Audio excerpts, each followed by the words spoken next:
मेरा नाम है मोहित कुमार सिंह और अब जनता जंक्शन देख रहे हैं। देश के साथ साथ बिहार में भी ऑक्सीजन की भारी कमी है। लोग ऑक्सीजन के सिलेंडर के लिए, ऑक्सीजन गैस के लिए यानी कि ऑक्सीजन को रिफिल कराने के लिए दर दर भटक रहे हैं। लगातार ऑक्सीजन की कालाबाजारी भी बढ़ती जा रही है। ऑक्सीजन सिलेंडरों को महंगे दामों पर बेचा जा रहा है। लगातार राज्य में ऑक्सीजन सिलेंडरों की कमी बनी हुई है, लेकिन अब खबर आई है कि गर्दनीबाग अस्पताल में 36 नए ऑक्सीजन के सिलेंडर कबाड़ में फेंके गए थे।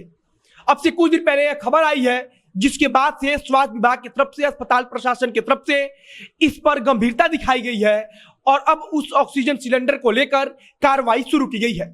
लगभग 36 ऑक्सीजन सिलेंडर लगातार कबाड़ में फेंके गए थे और वो लगातार कबाड़ बन रहे थे, लेकिन अस्पताल प्रशासन को इस बात की सुध तक नहीं थी कि उसके कबाड़ खाने में 36 नए ऑक्सीजन सिलेंडर फेंके गए हैं और इस महामारी में, इस आपदा के समय में उससे मरीजों को सहूलियत मिल सकती है।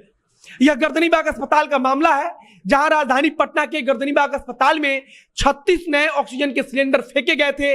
इस बात की किसी को भनक तक नहीं थी कि 36 नए ऑक्सीजन सिलेंडर कबाड़ में फेंका गया है। अब अस्पताल प्रशासन की तरफ से कार्रवाई की गई है और ऑक्सीजन सिलेंडरों को वहां से हटाया जा रहा है।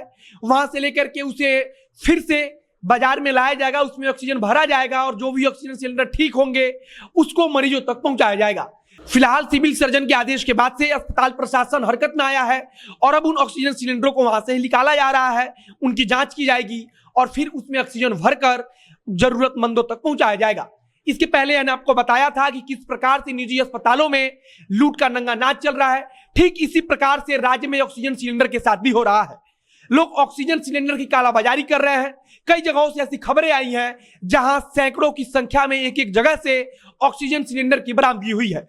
बिहार के राजधानी पटना के अलावा कई अन्य जिलों से भी लगातार टीम ने छापेमारी में कई ऑक्सीजन सिलेंडर को पकड़ा है और इस समय जो ये गर्दनीबाग अस्पताल से जब ये मामला सामने आया तो इस पर इसलिए प्रश्न उठना शुरू हो गया, क्योंकि जहां बिहार सरकार पूरे राज्य में ऑक्सीजन सिलेंडरों के लिए धरपकड़ कर रही थी, छापेमारी कर रही थी, इस बात पर जोर दे रही थी कि ऑक्सीजन सिलेंडरों की कालाबाजारी ना हो, वहां पर राजधानी पटना में गर्दनीबाग अस्पताल के कबाड़खाने में 36 सिलेंडर कबाड़ हुए जा रहे थे और इसकी जानकारी न स्वास्थ्य विभाग को थी, ना ही अस्पताल प्रशासन को थी। हालांकि एक निजी टीवी चैनल में जब इस पर रिपोर्ट किया, जिसके बाद से वहां पर अस्पताल प्रशासन हरकत में आया और उसके बाद से अब इस पर आगे की कार्रवाई की जा रही है। फिलहाल आगे इससे जुड़ी जो कुछ अन्य जानकारी आएगी उसे हम आप तक पहुंचाते रहेंगे। और फिलहाल बिहार में आज 18+ से ज्यादा लोगों को टीकाकरण का काम चल रहा है। आज से टीकाकरण शुरू हो गया है। कई टीकाकरण केंद्रों से ऐसी खबर आई जहां पर लोग भारी संख्या में टीका लगवाने चले गए थे, जिसके कारण वहां पर सोशल डिस्टेंसिंग का जो मेंटेन करना था वो मेंटेन होने में थोड़ी दिक्कत हुई है। फिलहाल आगे जो कुछ जुड़ी जानकारी आएगी उसे हम अब तक पहुंचाते रहेंगे। कैमरे के पीछे खड़े वरुण झा और मैं मोहित कुमार सिंह। धन्यवाद।